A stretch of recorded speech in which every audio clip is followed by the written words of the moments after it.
This is Special Prosecutor Larry Klayman. I'm the only lawyer ever to obtain a court ruling that a president of the United States committed a crime. For truth. For competition. As a young lawyer, I helped break up AT&T. That's why you have all your cell phones today. For sovereignty.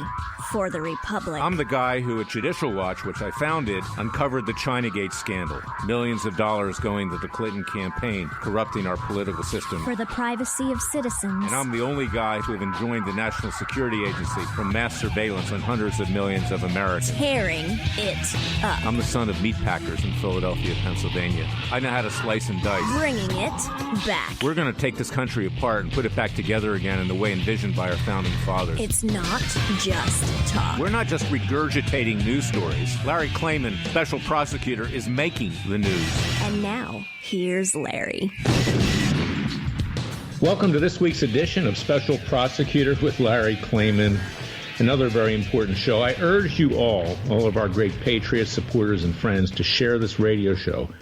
We need to get a much broader audience. We're on in about 55 stations around the country on Radio America, a great network that allows me to tell the truth. And we need to coalesce the American people because we're coming upon a very critical period in our nation's history. We're already in it.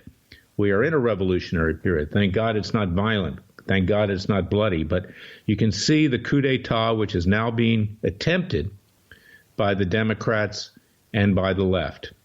And what is important here is that notwithstanding the fact that the president did not commit any impeachable offense with regard to the Ukraine, notwithstanding the fact that he had Rudy Giuliani, who sometimes has one too many martinis before he decides what he's going to do, notwithstanding the fact that Giuliani has had virtually every one of his associates indicted, some of them convicted.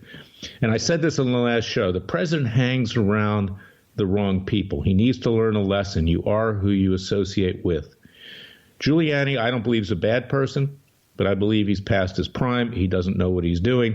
And just as the president was cleared from Russian collusion, then he gets into this Ukrainian collusion mess. It was unnecessary.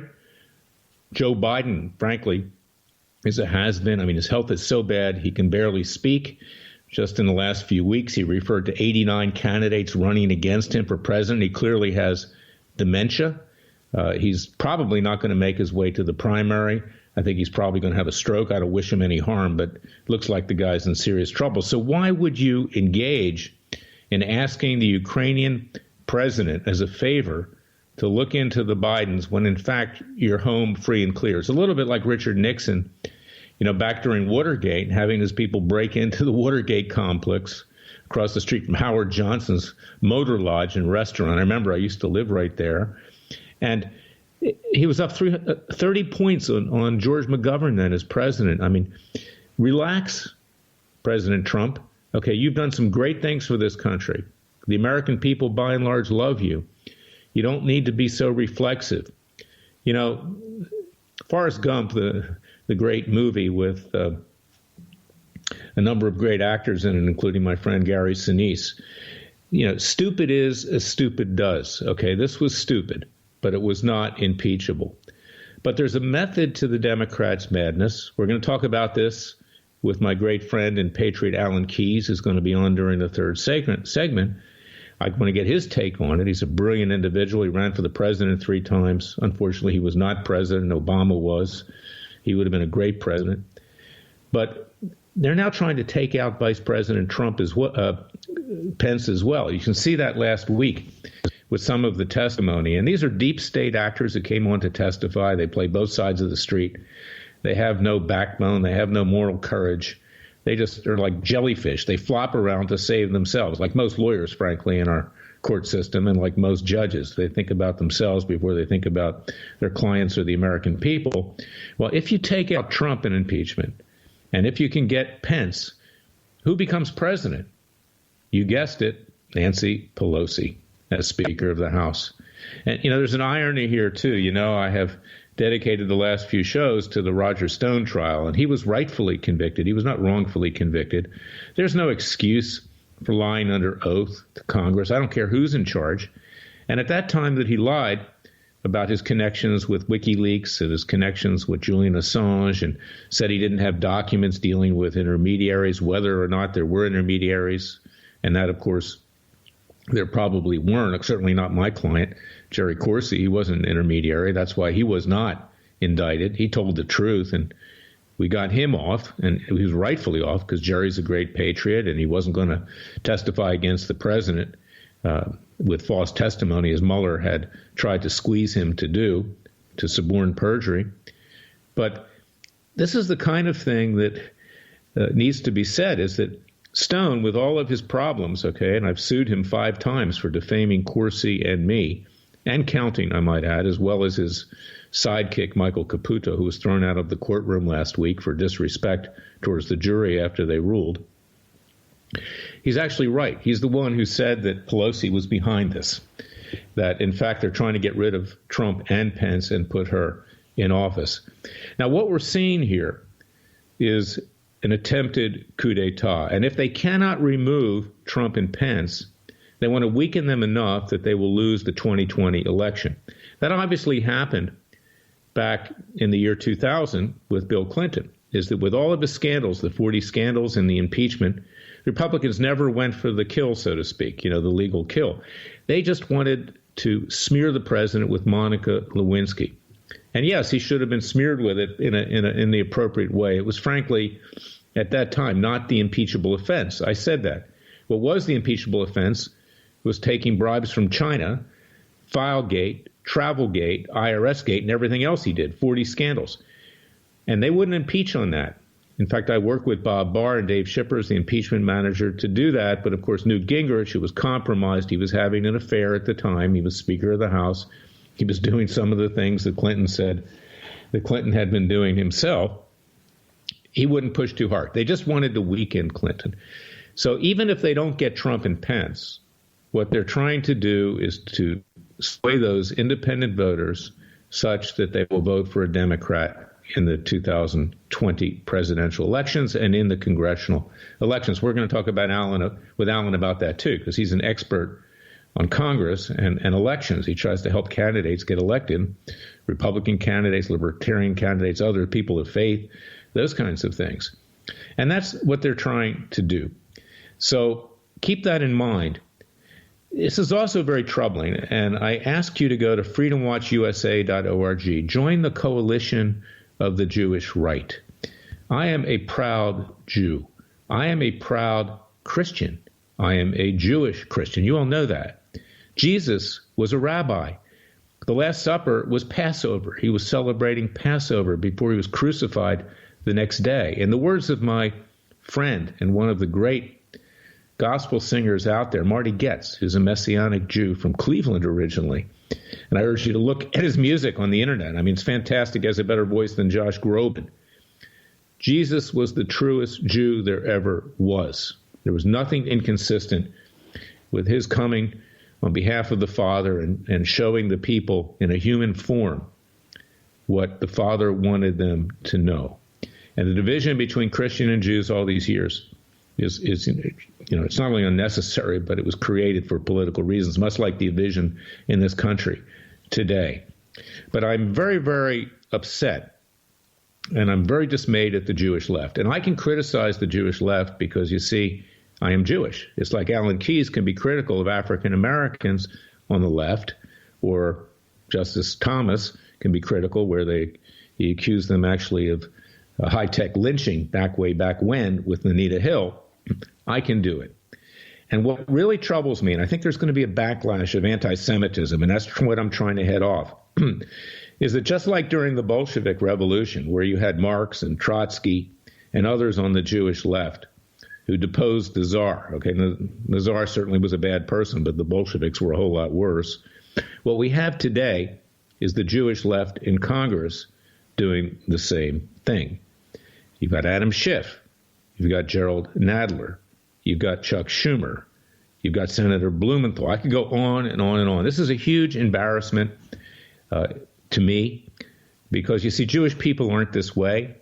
Jewish people are generally conservative. They're not on the left. But the American Jewish left has become radical. They'll support the Palestinians and radical Muslims before they will their own people.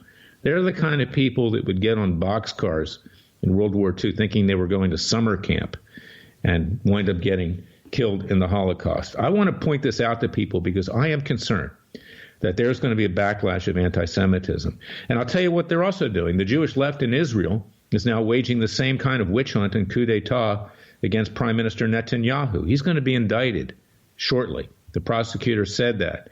Now, look, Netanyahu, I've been critical of him. I think he's weak. I think, frankly, he allowed Hamas to grow. He allowed Hezbollah to get powerful. He took little to no action with regard to Iran other than some incursions into Syria. They now have a serious problem with Iran, Hezbollah, and Hamas. And he has a big mouth. He talks big but acts little. Ironically, he's from Philadelphia, my birthplace. He spent time there. He was born in Israel, but he went there with his dad. His dad was a professor at the University of Pennsylvania. So he sounds good because he has an American accent, a Philadelphia accent. But you know what they're trying to indict him for and convict him for is petty stuff. His wife hired a caterer. He told people in the press that he would think of them favorably if they did certain things, okay, these kinds of things. It's the Jewish left in Israel, which is also destabilizing Israel. And consequently, watch what's going on in Israel. It's very similar to what's happening in the United States with the Jewish left here. Now, I'm going to get articles on Right Wing Watch and articles all over the place from Mediate and George Soros, a self-hating Jew, Bernie Sanders, a self-hating Jew who took his honeymoon in Moscow. They're going to call me anti-Semite. I'm not anti-Semite. I love my people. And that's why I'm standing up now and I'm saying, the world, do not believe that these people, that these traitors represent the Jewish people. They do not. And that's why we have to fight back. So go to freedomwatchusa.org. Join the coalition of the Jewish right. Join Freedom Watch's Justice League. Be courageous. We have many great Jewish heroes over world history. Golda Meir, Moshe Dayan in Israel, many in the United States, in France. 4 presidents and prime ministers, Jewish, helped Israel survive before the United States even intervened to save them. I'll be right back with the second segment of Special Prosecutor with Larry Klayman, but give deep thought to what I'm saying right now.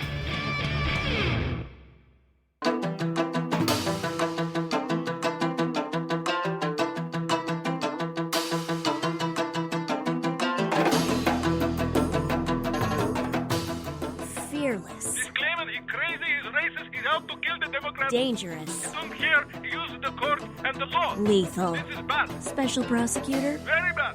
Larry Klayman. If you'd like to support Freedom Watch and this radio show, go to freedomwatchusa.org. I'm back with the second segment of Special Prosecutor with Larry Klayman. Let's talk about Roger Stone just briefly. Okay. As I wrote last week, and you can go to freedomwatchusa.org, if we conservatives are to have any say, if we're to try to change the way the legal system has degenerated into a cesspool, if we're going to save this country and bring back constitutional principles, and again, Alan Keyes is an expert on the Constitution, we'll talk to him about that, then we have to keep our own house in order. You cannot tolerate lying under oath. You cannot tolerate threatening material witnesses. There's been so much Kool-Aid out there about Roger Stone, and the person who perpetrates it the most is Tucker Carlson on Fox News. He's really doing a disservice. He tried to tamper with the jury during the Stone trial. He's lucky he wasn't hauled in and held in criminal contempt. He could have been. Even though I don't care for this judge, Amy Berman Jackson, she's far left, she did conduct a fair trial. She was under the spotlight. She had to. And early on, Tucker Carlson, who founded the Daily Caller, I believe had one of his reporters write a defamatory article about Dr. Jerry Corsi, claiming he was involved in some kind of fraud with a doctor in Florida. So Tucker comes on nearly every night plugging Roger Stone. I got to wonder why he's so close to Roger Stone. I'd like him to explain that. What do they have in common? Because, I can see little in common, but maybe we need to look into what Tucker Carlson does have in common with Roger Stone, because he's doing a great disservice to the conservative movement. We have to be pure. We have to be above the slime in Washington, D.C., and we need to hold everybody accountable. Now, let me talk about how we're going to hold people accountable, because it's not going to happen at the Justice Department. Note that, and I've said this before, James Comey was recommended for prosecution twice in the last few months by the Obama-appointed Inspector General Michael Horowitz. Take that to the bank. Andrew McCabe, Deputy FBI Director, was also recommended for prosecution. Nothing has happened. Why has nothing happened? Because in Washington, D.C., it's mutual assured destruction. Why hasn't Brenner and Clapper been indicted? Brennan, former CIA director, James Clapper, director of national intelligence. Clapper lied under oath to Congress, just like Stone did. He said there was no mass surveillance when there was, violating the Fourth Amendment of the Constitution. I got 2 preliminary injunctions enjoining that, with Judge Richard Leon, who found this to be almost Orwellian, like 1984. Clapper, not indicted for lying to Congress. So the fact that Stone got what he deserved does not let the others off the hook. And somebody needs to do it. And who needs to do it? The People's Justice Department. That's Freedom Watch. It's not going to be Judicial Watch that does it. Under Tom Fitton, as I've said before, who's not a lawyer, who's very jealous of my being a lawyer, who does everything he can to harm me. And that's a long story, which I'll tell someday on a full show. And it's been going on for 16 years because he fears the competition. Sure, they have a lot of money. They have $110 million in net worth. But the reality is that they mostly file Freedom of Information Act cases. You never lose a Freedom of Information Act case. You'll always get documents. I, Larry Klayman, take risks. I'm trying to use the court system to bring about justice. If you don't ever attempt to win, and if you're not afraid of losing, okay, then you'll never win. That's the point. I remember one time I lost the club championship when I was a kid. I was going into Duke University because I was so worried about losing. I missed 2 2-foot putts on the last 2 holes. But you can't be afraid. You just have to do your job and get it done. And that's why, watch what happens. We've already indicted Robert Mueller. He's going to be tried in the springtime. The Bidens, we're going to commission a citizens grand jury and seek the indictment of him and his son for the bribery that went on in the Ukraine, the real Ukraine scandal. Shifty Schiff, Adam Schiff, we're going to seek his indictment. We're going to seek the indictment of Comey. Bill Barr wouldn't do it. Mutual assured destruction. They've got dirt on everybody. Brennan and Clapper. That's why they're not indicted. They have mass surveillance on everybody. The Chief Justice of the Supreme Court, why did he flip on Obamacare? What kind of dirt do they have on him? Jeff Sessions, completely worthless attorney general who did nothing. Now he wants to run for Senate again in Alabama. I hope that the people in Alabama throw him out on his rear end because he's a totally worthless human being in terms of what he does. Andrew McCabe, you got Strzok, Page, Orr, the rest of them. We're going to have them all indicted. Hillary Clinton, the Obamas. Join Freedom Watch's Justice League. We are the People's Justice Department. We will do what Judicial Watch will not do. We will stick our neck out. Now, we're going to be right back with Alan Keyes, one of the truly great Americans, probably the most intelligent person ever to run for the President of the United States in modern era.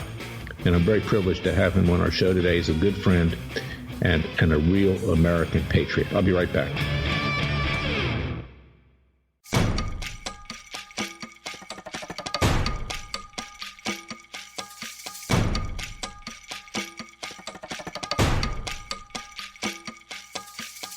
And now, 4 words that make corrupt politicians make wee-wee in their little pants. Transparency and the rule of law will be the touchstones of this presidency. But we have to pass the bill so that you can find out what is in it. Special Prosecutor Larry Klayman. Be the one who makes our country great again. Go to freedomwatchusa.org and donate. I'm back with my very good friend, one of the great American patriots. As I said earlier, if Alan Keyes, Ambassador Alan Keyes, who was UN ambassador under Ronald Reagan, 3-time presidential candidate in 1996, 2000, 2008, 2-time, of course you can correct me if I'm wrong, U.S. Senate candidate, once against Obama in Illinois.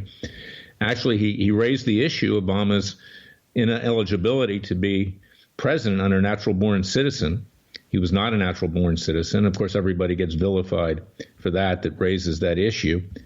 A columnist for WorldNet Daily, a place that's dear to my heart as well. I write there, and also a radio talk show host. Just a really great person and patriot. If he had won as president, he would have been our most intelligent modern president in my lifetime. But that did not happen. Instead, we're privileged to have him on our show today. And I want to ask you, Alan, how do you assess this whole impeachment charade? Where is it going? What's the Democrat strategy? What do they hope to accomplish, and what are they accomplishing, if anything?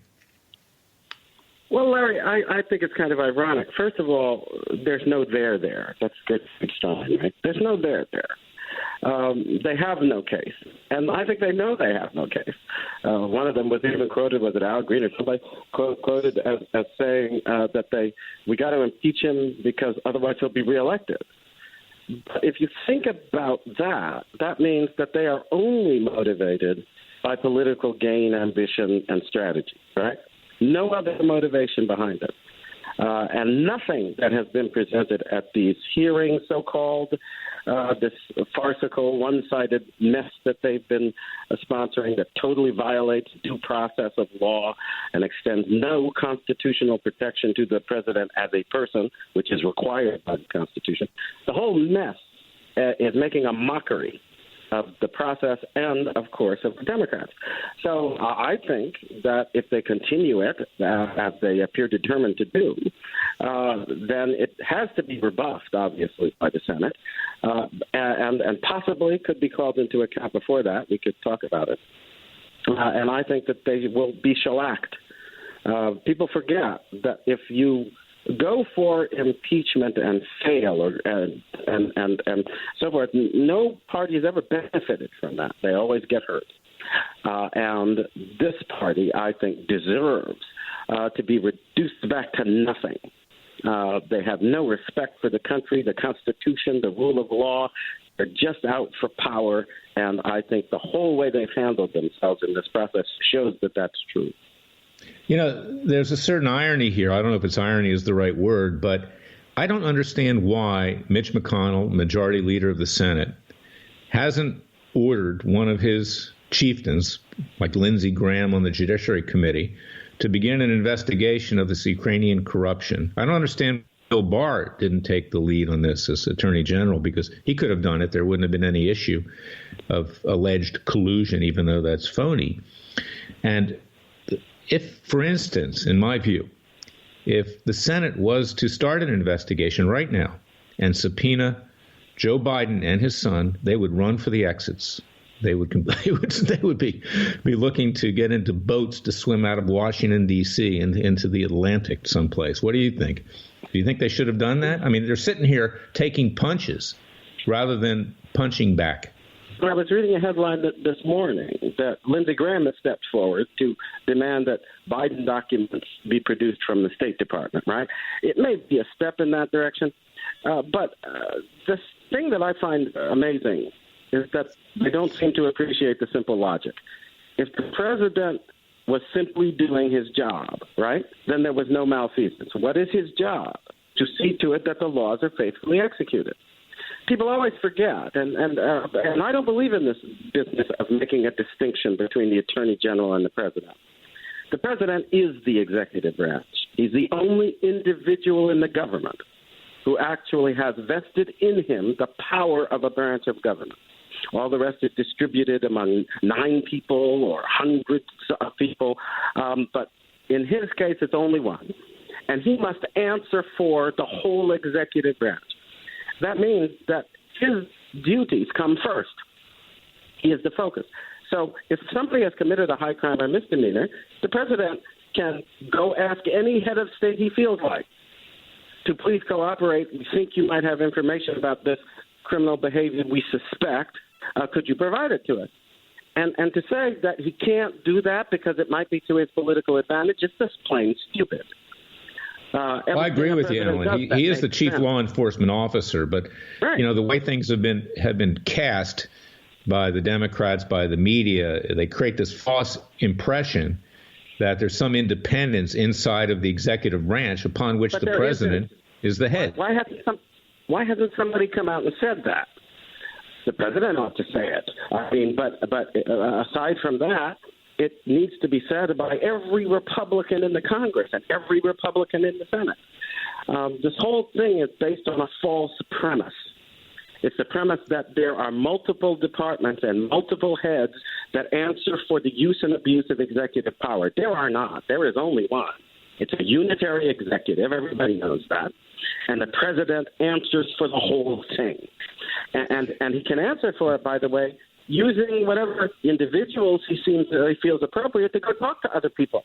This whole stupid business that somehow or another Rudy Giuliani, that was wrong, he couldn't do that, and he can't send anybody out. He has to send out the Secretary of State or the ambassador or whoever is claiming to take president. It's a lie, and you and I both know it. Presidents have always used personal envoys. They call them by different names and give them different titles, and they don't have to be confirmed by the Senate. It's happened since George Washington's day. And if they can do that, they can also do the final thing, which is ask questions themselves that they believe are essential to performing their function. So he did nothing wrong. There's an interesting contrast. So I made reference to it, in my opening statement, so to speak. What's going on in Israel right now? For instance, they have an independent Ministry of Justice over in Israel. It's not part of their executive branch. They have just said they're going to indict the chief prosecutor, Benjamin Netanyahu. Now, I'm a Zionist. I'm a supporter of Israel, a strong supporter of Israel, and I think that these are trumped-up charges, no pun intended, with Netanyahu. I've been critical of Netanyahu because I don't think he's strong enough towards Hamas, Hezbollah, and Iran. He's allowed this cancer to grow. He hasn't done what he said he was going to do. He's got a real good oratory. He comes from Philadelphia, my birthplace. He spent time there with his dad when his dad was a professor at the University of Pennsylvania. He has an American accent. But what's going on in Israel right now is very similar to what's going on here in the United States. But under their so-called constitution, their Ministry of Justice is not part of the executive branch. I want to get your thoughts on that. Well, I think it proves, I was talking to somebody about that just this morning, because I think it proves the eminent wisdom of our founders. These guys were really smart. The more I've studied them and read into not just the works they did, but the ratifying convention speeches, their letters and stuff, they were brilliant men. And women, by the way, in terms of the input that some of the wives made. But leave that aside. They made a provision such that our executive does not stand under any threat just because he's accused. And that makes perfect sense, because unless you're some stupid, follow-hearted Machiavellian, you can see that government by accusation is inherently unjust. And so the whole idea that you just have to accuse somebody to paralyze their ability to perform in their government function, which is stupid on the face of it, don't you think? That's ridiculous. And it allows for a process that has no presumption of innocence. While it damages the body politic, it damages the whole country, not just the individual under attack. And it can be done at any time, just in order to cause problems and maybe even, as I think Carolyn Glick wrote, stage a coup d'etat, which essentially this amounts to getting the prime minister out after, because there has been no actual reading of the electorate that allows for that to happen. So, yes, I think it's a sign of really bad weakness in the Constitution of Israel, perhaps related, by the way, to the fact that it was written by people who did not have the kind of barrier the founders had to allowing anything that smacked of dictatorship to go unchallenged in the structure of government. There should always be some check on that, and they put no check on these investigators who can paralyze the executive in Israel. There is an irony there as well, to use that term again, is that Israel, whether they have indicted and convicted prime ministers, justly or, in any other respect, they have at least been able to address corruption at the highest level. And we have never seemed to be able to do that. Now, with Trump, we don't have corruption. Okay, we have a legitimate use of his executive power, but Israel has actually removed prime ministers, and one of the last ones, Omar, was thrown in prison for taking bribes. But Netanyahu, what is he accused of? His wife getting a caterer, for the prime ministerial mansion, for talking to people who are in the media and saying that, I hope I get favorable coverage. It's ridiculous. But this is a worldwide effort to destabilize by the left conservative and right-wing governments. Definitely true. The other thing that strikes me is that we suffered in this country, and I think part of why our impeachment removal process, the trial and impeachment process, have not served its proper function. And that's because I don't think that we have yet had, particularly at the presidential level, any impeachment that thought through the role of the Chief Justice. And so the process has been pursued without any regard for due process of law that is enforced in a way that has integrity. I mean, this. Well, of course, Alan, I don't know what you think of this Chief Justice, but I feel very uncomfortable having him preside over the impeachment trial in the Senate with regard to Donald Trump. But we have no choice. And the only thing, I'm not talking about Roberts in particular now. I'm talking about the fact, and Hamilton actually refers to it, I think, in Federalist 65, that what they did after debating whether the Supreme Court should do it, and they decided, no, you couldn't have that because then the Supreme Tribunal on appeal, if they were then taken at law after they had been removed, would be the same people who had adjudged guilt in the first place, and that would not be right? It would be a foregone conclusion. That's step number one. He rejected it on those accounts. But he referred to what did happen as looking at what you would hope to get from the court in the way of integrity about what the requirements of the law must be in handling both the decision as to whether sufficient evidence is there and the due process in the trial itself. That's why they put the Chief Justice in there. And that means he has a responsibility in the run-up to the trial, which is the same as any trial judge. At some point, he has to make a judgment about whether the people preparing the prosecution have acted within the law and prepared evidence sufficient to bound over the defendant for trial. And nobody thinks this through, including the Chief Justice himself, who, regardless of his personality, I'm not sure I'm willing to say that Justice Roberts is party to the travesty, the deep violation of due process and respect for the Constitution that's taking place in the House. But his silence makes him a party to it. And it's disgraceful, and it's deeply Well, and Alan, we have about a minute left, but I wonder, going back, and I've said this before, we know about the mass surveillance on the American people by the intel agencies, the deep state Obama intel agencies. What do they perhaps have on Roberts that caused him to flip on Obamacare at the last minute? Is this why he's moved left in recent years? I don't know. I don't know. But it's something that needs to be looked into. What do they have on the guy? My problem with Roberts and others who are of that stamp is that they seem to be weather vanes, really. They're not people who are acting, particularly on a certain range of issues, on the grounds of deep respect for the premises and principles of the Constitution and the intention with which Alan, these institutions... We have short on time. I'm going to ask, I want you to come back really soon because you are an expert on the Constitution, and I want you to talk about judges in this country because that's something that's dear to my heart, and I see them as, frankly, abdicating their powers of protecting us from the tyranny of the two branches of government. But I want to thank you, my good friend, for everything you've done and everything you will do. God bless you.